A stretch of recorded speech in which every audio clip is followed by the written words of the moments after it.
Una cita con la palabra es un podcast que tiene como propósito proporcionar una herramienta a los lectores de la Biblia para que saquen el mejor provecho a cada libro de las Sagradas Escrituras, pues antes de enfrentar su lectura y estudio tendrán una visión general de cada uno de sus libros.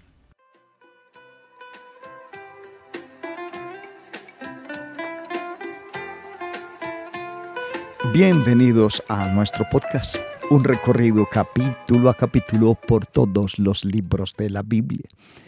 Éxodo, capítulo 32, versos 15 al capítulo 33, verso 11. Dios en su gracia perdona nuestros pecados, pero Dios en su gobierno permite que el pecado resuelva sus terribles consecuencias en la vida humana. Cosechamos lo que sembramos. Por ejemplo, Dios quitó el pecado de David, pero le advirtió que la espada no se apartaría de su propia casa. Y fue así. Qué tragedia es cosechar las consecuencias del pecado perdonado. Moisés disciplinó a la gente. Cuando bajó de la montaña le pidió a Josué que se uniera a él. Un día Josué reemplazaría a Moisés, por lo que necesitaba aprender a manejar estos asuntos difíciles. Moisés se enojó, pero fue la ira moderada por el amor, que es la angustia. La ruptura de las tablas de piedra fue un acto simbólico. Israel había roto el pacto y debía enfrentar la disciplina. Pero antes de tratar con la gente, Moisés se enfrentó a Faraón, porque el privilegio del liderazgo lleva responsabilidades. Un evangelista dijo que una excusa era la piel de una razón llena de una mentira, y las débiles excusas de Aarón no convencieron a Moisés. Entonces Moisés se dirigió a la gente y preguntó: ¿quién está del lado del Señor?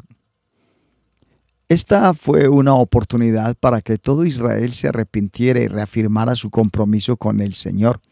Pero solo los levitas respondieron a la llamada. Ignorando los lazos de la familia y la amistad, mataron valientemente a todos los que estaban involucrados en la orgía, que era de unos 3,000 hombres. Siglos más tarde, Pablo utilizó este evento, entre otros, para advertir a los creyentes cristianos sobre la rebelión contra Dios. Moisés luego destruyó el vergonzoso becerro de oro quemándolo. Puede haber sido hecho de madera cubierta con oro. Moliendo el oro hasta convertirlo en polvo, arrojando el polvo a un arroyo cercano y haciendo que la gente lo beba. Al hacer esto, destruyó totalmente al ídolo y también forzó a la gente a identificarse con sus terribles pecados. Moisés regresó a Dios en el monte Sinaí, donde durante 40 días y noches más ayunó y oró por su pueblo. Le dijo a Dios que estaba dispuesto a ser muerto si eso significaría la vida de los judíos, pero Dios rechazó su oferta. El Señor le aseguró a Moisés que su ángel iría delante de ellos y que Moisés debía guiar al pueblo como antes. Sin embargo, Dios los castigaría a su manera y a su propio tiempo. Si los judíos hubieran sabido todo lo que Moisés había soportado por ellos, podrían haberlo apreciado más, pero ese es el precio del liderazgo espiritual fiel. Dios disciplinó a la gente. La primera disciplina de Dios fue enviar una plaga entre la gente, pero no se nos dice cuántos fueron muertos. Los levitas habían matado a 3,000 hombres que se dedicaban a la adoración idolátrica y las prácticas inmorales, pero Dios sabía quiénes eran todos los culpables. A veces Dios dicta la sentencia de juicio inmediatamente, pero luego demora la ejecución de la pena.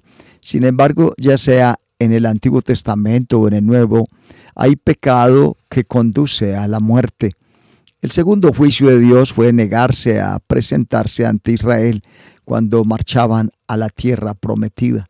Dios cumpliría las promesas del pacto que había hecho a los patriarcas, pero en lugar de ir delante de Israel en la persona del Dios Todopoderoso, el ángel del Señor designaría un ángel para acompañar a los judíos. La razón: eres un pueblo de cuello rígido. Si hubieran sido personas que estaban sufriendo y afligidas, el Señor habría acudido a ellos en gracia y misericordia. Pero las personas obstinadas solo pueden ser disciplinadas. Mejor que Dios que aparte de ellos, que venga repentinamente sobre ellos y los destruya. Cuando Moisés le dio a Israel este mensaje, ellos respondieron quitándose los adornos y el luto. Si esto era verdadero arrepentimiento o no, solo el Señor lo sabía. Anteriormente había contribuido con sus ornamentos de oro para hacer un ídolo, y esto había sido su perdición. Quizás estaban empezando a aprender su lección de la manera más difícil. El tercer juicio fue trasladar la tienda de reunión de Moisés a un lugar fuera del campamento, donde él personalmente se reuniría con Dios. Este no es el tabernáculo del Señor, ya que el tabernáculo aún no se había erigido y dedicado. Esta era una carpa especial que Moisés usaba cuando quería consultar con Dios. Dios se reunió gentilmente con Moisés y habló con él cara a cara, de la manera en que los amigos hablan juntos. El pilar nublado que guiaba a la nación en su viaje flotaría en la puerta de la tienda, y la gente sabría que Moisés y el Señor estaban en conferencia.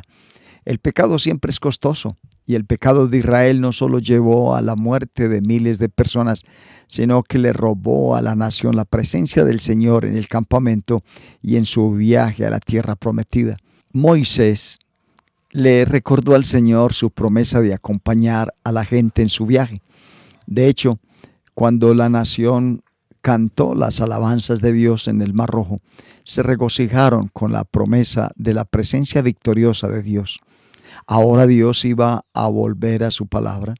Moisés basó su llamamiento en la gracia, favor de Dios, porque sabía que el Señor era misericordioso y amable y que la gente era culpable. Si Dios les hubiera dado lo que merecían, habrían sido destruidos. Los judíos eran el pueblo de Dios y Moisés era el siervo de Dios. No querían que un ángel los acompañara porque no había nada especial en eso. Lo que distinguió a Israel de las otras naciones fue que su Dios estaba presente con ellos, y eso es lo que Moisés solicitó. Su corazón debe haber saltado de alegría cuando escuchó a Dios prometer que acompañaría a la gente y los guiaría al lugar de descanso que él había prometido. ¿Tienen los hijos de Dios el derecho de negociar con Dios como lo hizo Moisés? Todo depende de nuestra relación con Dios. Moisés conocía los caminos de Dios y era el amigo íntimo de Dios, por lo que pudo presentar su caso con fe y habilidad. El verdadero siervo de Dios se preocupa más por la gloria de Dios que por cualquier otra cosa. Moisés y los judíos habían visto la gloria de Dios en la columna de nube y fuego, así como en la tormenta en el monte Sinaí, pero Moisés quería ver la gloria íntima de Dios revelada personalmente. Dios le dio a Moisés una mirada cautelosa de su gloria y él se sintió satisfecho. Cuando los siervos de Dios están desanimados y decepcionados por los pecados de su pueblo, el mejor remedio para su corazón quebrantado es una nueva visión de la gloria de Dios. Moisés había ganado la promesa de Dios de acompañar a la gente en su viaje, pero perdonaría a la gente por sus pecados. Los acompañaría como un policía vigilando a un criminal o como un padre que cuida de sus amados hijos.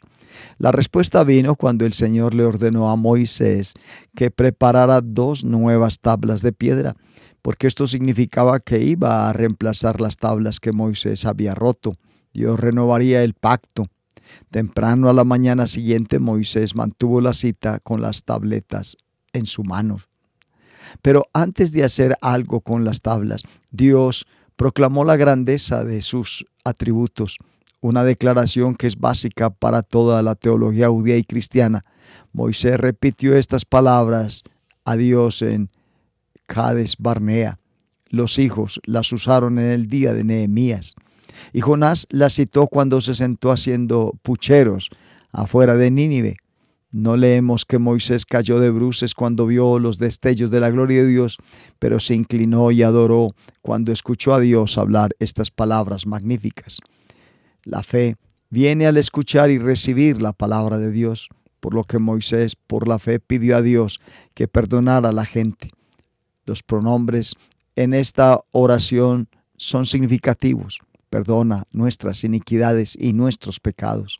Aunque no era culpable de desobedecer a Dios, Moisés se identificó con los pecados de la gente, al igual que Esdras y Daniel en sus oraciones de confesión. El Señor acababa de declarar que Él perdonaba la iniquidad, la transgresión y el pecado.